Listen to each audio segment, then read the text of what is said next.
Hello, everyone. Welcome. I hope you're having a good Friday on this Friday, May 15th, 2020.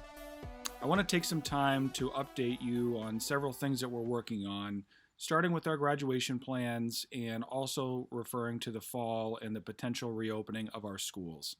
I know how difficult this time has been for our teachers, our families, our students, everybody involved during this crisis. There's been tremendous pressure, stress, and challenge, and yet we've risen above, and as of this moment, we've got 9 more school days to go.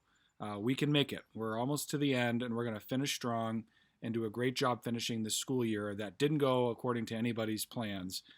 But again, so happy with the resiliency of all of us involved in dealing with this crisis. So thank you to all of you. One of the most important, if not the most important thing that's on people's minds right now is what we can do about our Souhegan graduation to honor the class of 2020. I want to share with you what our plans are as of this moment, with the caveat that these are tentative plans that are still being worked out and will have many more details to come down the road. But I wanted to give you a chance to understand my thought process, provide feedback to me, and to give me some of your thoughts as we move down the road with these plans. First, I've been working with our local police, fire, and public health officials to make sure that we're all working together and none of our plans are going to proceed without the approval of our police department, our fire department, and our local public health officials. We're working closely together to make sure we are all on the same page, and we're going to continue to do so to make sure these events happen the best way possible. It's important to note that our seniors, it's really important to them to have an in-person event if at all possible. They've stressed that, they've said that repeatedly, and I've heard them. And I do believe that we can do something that not only honors their wishes, but also gives parents choice about their level of participation in an in-person ceremony, while also doing what's most important, keeping everyone safe and within compliance of the governor's emergency orders. So here's what we're thinking. We're thinking that we have an in-person ceremony at Souhegan High School with full social distancing guidelines in place. What that means is there would be strict protocols for how people can arrive, how they can participate, where they sit, and how they exit the facility during that entire process from start to finish. I anticipate our seniors sitting together with their advisories, 6 feet apart from one another, but with their advisories and with their classmates, all of them together, not separate ceremonies over the course of a couple of days, one ceremony for everyone, where they get to sit together and be a class of the class of 2020. I also anticipate that every family will have some space on a field where they will be able to sit with their fellow family members and remain about 10 feet apart from every other group of family members. That keeps us in compliance with the governor's orders of no gatherings of 10 or more people. As long as those groups of family members are socially distant from one another, we're still in compliance with the governor's emergency orders. So again, family members would have the opportunity to attend in limited numbers, not unlimited attendance, but we would find a way to have family members present if they wanted to be. Some families won't be comfortable attending in person. They just won't, and I respect that. We all respect that. And so we are looking into the possibility of providing the chance for those families to remain in their vehicle, but still see, hear, and participate in the ceremony without having to stay at home. So if you're feeling like you want to be there but don't feel comfortable getting out of your vehicle, we're going to provide that opportunity for you. And still others might not be comfortable coming at all. And if that's the case, we are going to live stream the event over the internet to make sure everybody who wants to watch this event has the ability to do so. So I want to be clear, there's going to be strict protocols in place. There will be a requirement for people to wear masks during the process. We will ask people to sign a waiver of liability and acknowledgement of our protocols prior to their arriving on the campus. There will be specific times for people to arrive based on advisory. There will be specific times for people to leave after the ceremony based on advisory. That's the only way that we can remain in compliance with the governor's executive orders. Next, I want to tell you that while these plans are tentative, and I do stress that tentative and subject to change based on the conditions, based on your feedback, we are going to start moving forward with these plans and provide you with additional details as we have them. Here are the dates we're thinking. The dates we're going to plan on start on Friday, June 19th. So Friday, June 19th, which is a few weeks away, will be our primary date. We will not hold the event in the rain. So in the event that it's raining on Friday, June 17th, we're going to move it to Saturday, June 20th, and if need be, even Sunday, June 21st. Times will be published later, but we're going to try to avoid the heat of the day on all three of those dates, and we'll publish all of those times once we move forward with our planning. Should conditions change and we need to move the event forward or later in the summer, our dates will be Friday, July 31st, Saturday, August 1st, and Sunday, August 2nd as our set of backup dates for high school graduation.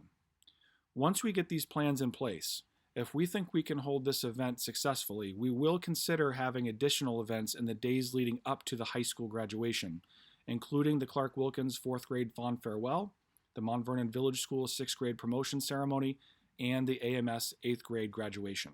So we will consider having those events once we start moving down through this process, but I want to reiterate that our number one priority will be the Souhegan High School graduation ceremony. So based on what I've just shared, I'd love to hear your feedback and your thoughts.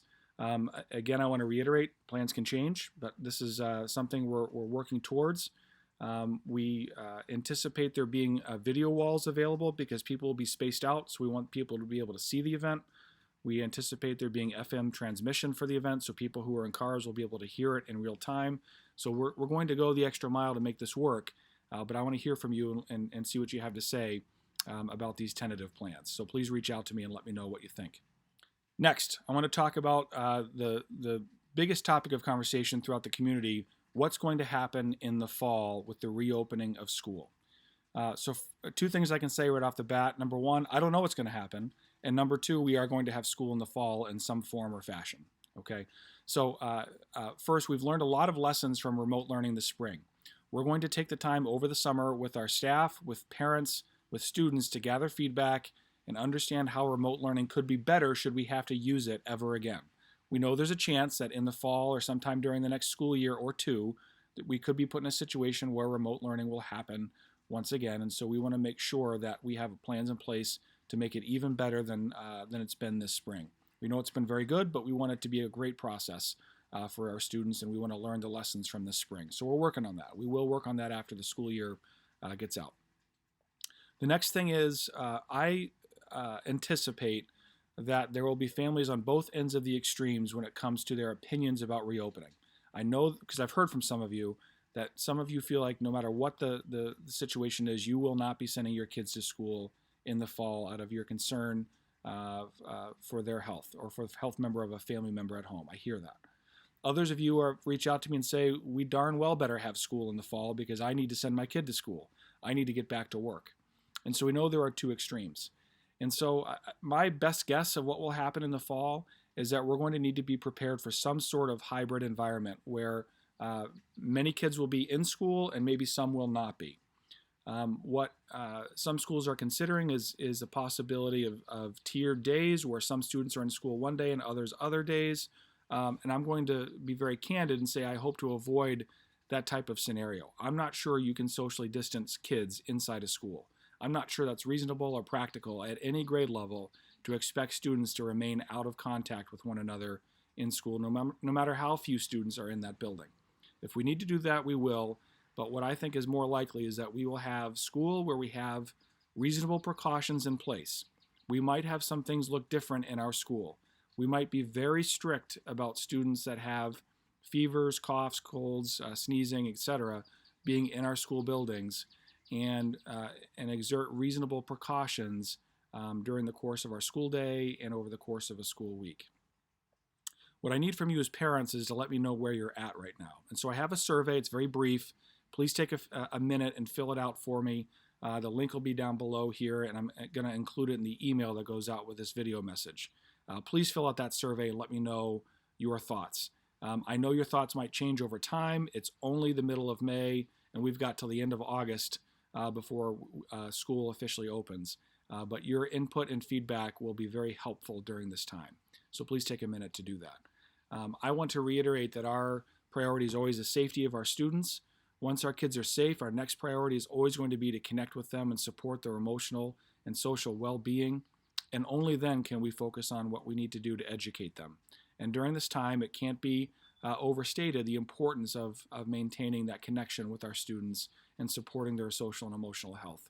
We're going to continue to do that well into the fall and over next school year, and only then will we focus on what we need to do educationally. So I thank you. Thank you for participating and watching this message. Thank you for providing solid feedback. Thank you for your support as a community. I look forward to working these things out with you over the course of the next several weeks and months. And trust me when I say, I can't wait for kids to get back to school. And we're going to find a way to do that safely and using the best guidelines we can to make sure that everyone remains safe. Take care and have a great weekend. Thank you.